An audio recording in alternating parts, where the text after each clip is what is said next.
Welcome to Echoes of My Imagination. My name is Tracy Lee. Sit back, relax, let me tell you a story. Today's story is called Terya, the Architect of Silence. In the highlands where breath froze before it left the lips, a girl was born under the moon's full gaze.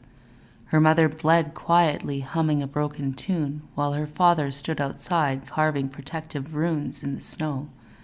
When the child emerged, she did not cry. Her eyes opened wide, and they listened. Let's get into it. They named her Terya, though she never spoke her own name. As a child, she was odd. She did not babble like others.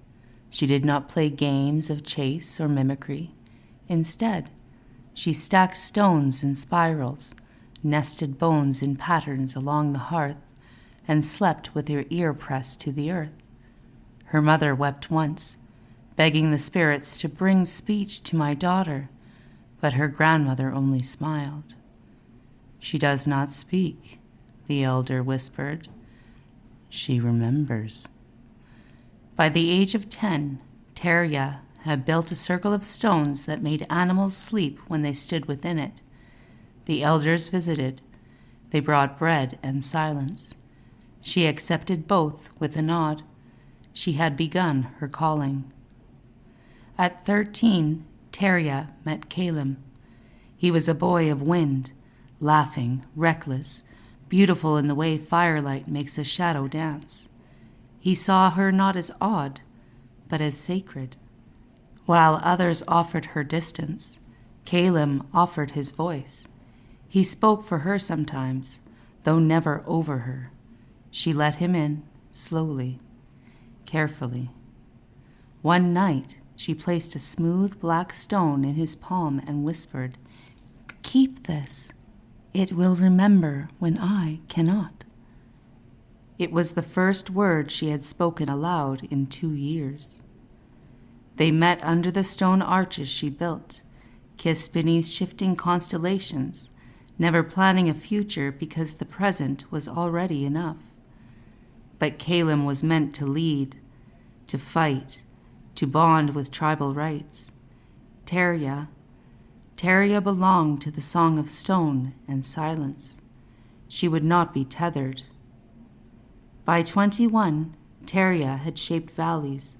Her arrangements prevented avalanches, redirected wind, even quieted tremors from the mountain's core. She never wrote plans. She saw the code of the world in shadow and vibration, in dream and in echo. Other tribes began to seek her work. Her people became known as the resonant ones, and yet, in her own tent, she was alone. Caleb had taken a mate. It was the way of things. He still wore the black stone on a thong around his neck. Terya said nothing.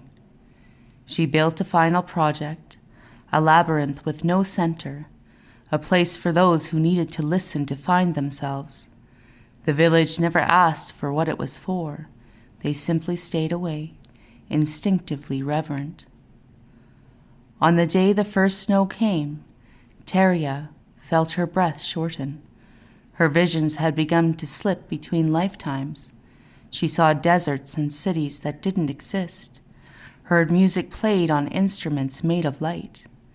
She wrapped herself in her red shawl and climbed the jagged ridge to the labyrinth. She walked in. She lay down. She folded her arms. Her final breath did not leave her lips. It hummed through the stone walls like a song half remembered. Days later, Caleb followed her footsteps. He found her body cradled in moss, her face relaxed, as if listening to something only she could hear. He did not cry. He left the black stone on her chest and whispered, "Now you remember for both of us." Terya's stones still hum in the wind. Travelers speak of strange dreams if they sleep within her labyrinth, dreams of spirals, of silence, of a girl who spoke only when it mattered. And that's it for today. Thank you for joining me for Echoes of My Imagination. My name is Tracy Lee. Don't forget to share, follow, and like, and I'll catch you next time.